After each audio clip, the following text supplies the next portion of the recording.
Berikut inilah situasi tanah di jalan raya yang amblas dan ramai menjadi perbincangan di media sosial.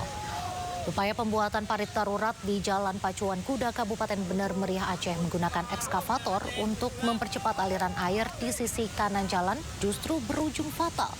Struktur tanah di bawah badan jalan yang ternyata hanya berupa pasir tidak mampu menahan gerusan air. Akibat aspal amblas hingga memotong badan jalan dan runtuh seketika.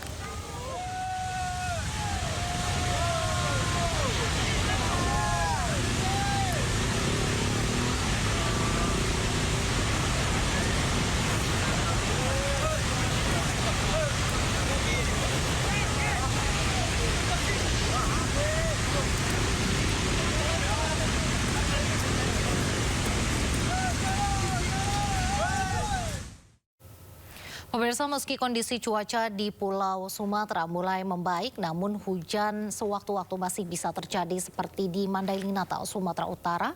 Hujan deras yang berlangsung singkat menyebabkan terjadinya air bah disertai longsor bebatuan kembali menutup akses jalan provinsi.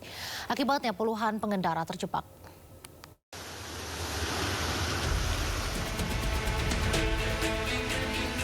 Hujan deras yang berlangsung dengan durasi singkat pada Rabu sore menyebabkan terjadinya bencana air bah disertai longsor. Tanah dan bebatuan memutus akses jalan lintas provinsi, tepatnya di Desa Bulu Somah, Batang Natal, Mandailing Natal, Sumatera Utara. Kejadian ini sempat membuat panik warga dan para pengendara yang melintas. Bahkan puluhan pengendara lainnya terjebak di antara longsoran hingga mereka terpaksa harus berjalan kaki.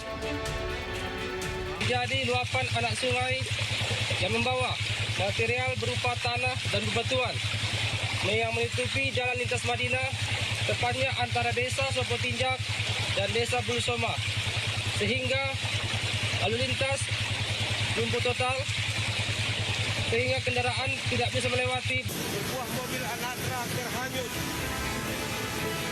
Sebelumnya pada 26 November lalu, di lokasi, 3 unit mobil yang sedang melintas terseret air bah disertai longsor lumpur dan bebatuan.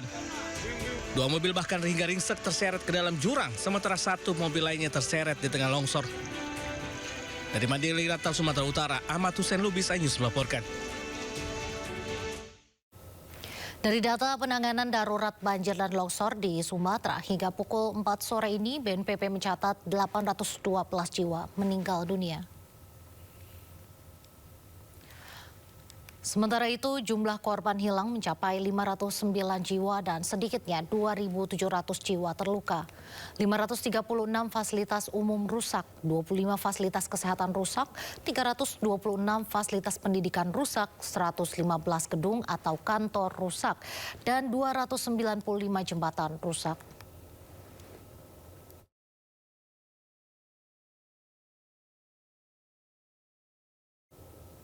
Desa Garoga di Tapanuli Selatan, Sumatera Utara luluh lantak dan terisolasi akibat banjir.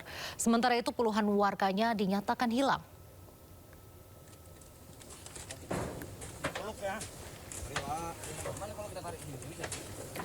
Wajah desa Garoga yang terletak di tepi jalan lintas Sumatera, Kabupaten Tapanuli Selatan, Sumatera Utara, kini luluh lantak.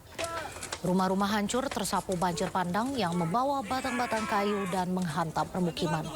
27 warganya hingga kini belum ditemukan terseret arus deras saat banjir. Sementara itu sawah dan kebun yang menjadi ladang mata pencaharian bagi ratusan kepala keluarga kini lenyap akibat banjir bandang. Dari Tapanuli Selatan, Sumatera Utara, Indra Mulia, iNews melaporkan.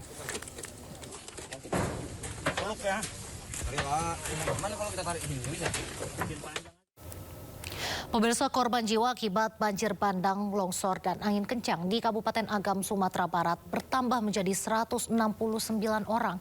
30 diantaranya baru ditemukan pada Rabu dan belum teridentifikasi.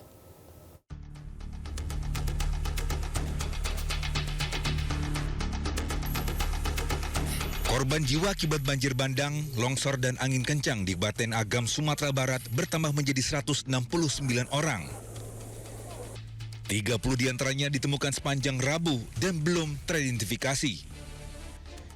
Di sejumlah daerah, warga dan petugas membangun jembatan darurat secara swadaya untuk mempermudah akses evakuasi dan juga mempercepat mobilitas petugas dan pengiriman logistik. Seiring terbukanya jalur, bantuan pun mulai masuk ke wilayah-wilayah yang sebelumnya terisolir. Namun di bagian timur Kabupaten Agam masih ada 2 lokasi yang belum dapat dilalui kendaraan, yaitu Nagari Pagadih di Kecamatan Palupuah dan Nagari Sungai Landia di Kecamatan Ampekoto. Di Malala. Untuk yang masih tertutup aksesnya adalah di daerah Palupo, ada daerah Pagadi, kemudian di Empat Koto itu ada daerah Sungai Landia. Dan alhamdulillah walaupun situasi masih tertutup, masih upaya untuk melakukan upaya membuka jalur di situ masih terus dilakukan. Hingga Kamis pagi, jumlah pengungsi mencapai 12.800 jiwa di 7 kecamatan. Sebagian besar pengungsi berasal dari wilayah yang masih tertutup material banjir bandang dan longsor. Dari Agam, Sumatera Barat, Wahyu Sikumbang, iNews melaporkan. Maksud hati hendak menemui nenek di kampung halaman di Sumatera Barat. Seorang warga negara asing asal Malaysia turut menjadi korban banjir bandang di daerah Padang Panjang.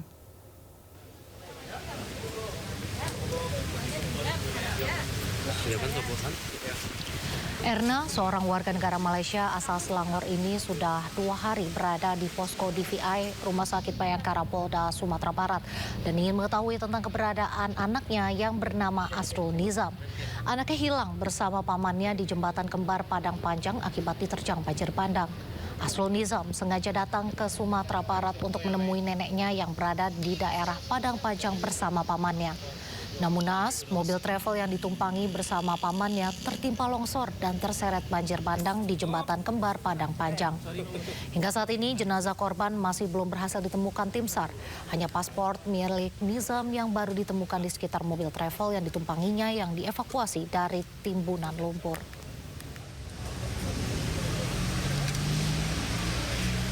Dari Malaysia hari Minggu, terus ke sini.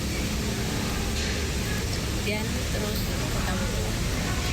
Semalam disuruh ke sini lagi, jadi sampai sekarang belum dapat lihat. Bu, sampelnya udah Bu kasih di sini, sampel DNA, sampel data gitu, udah diberikan. Kita mau ngasih, tapi orangnya nggak mau, di sininya nggak mau ngambil. Kenapa? Nah, itu persoalannya, saya nggak tahu. Diduga akibat stres dan kelelahan di cuaca ekstrim, seekor anjing pelacak dari unit K9 Polda Riau mati usai membantu pencarian korban di lokasi bencana. Kematian anjing bernama Reno menyisakan duka bagi personil polisi dan juga tim SAR.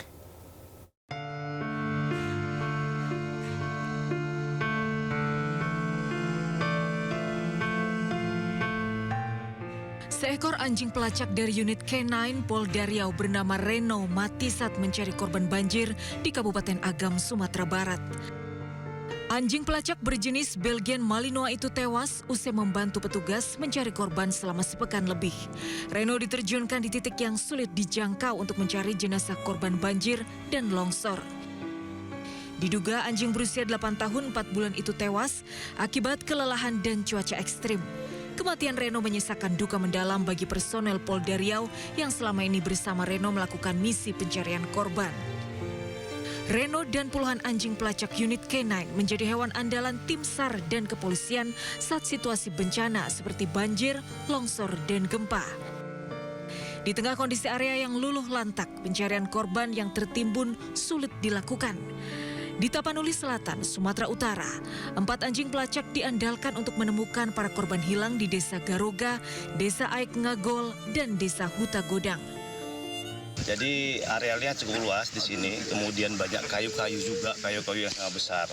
Kendala kami itu begitu ada ditemukan titik, kendalanya masalah untuk alat berat, hanya itu saja sih.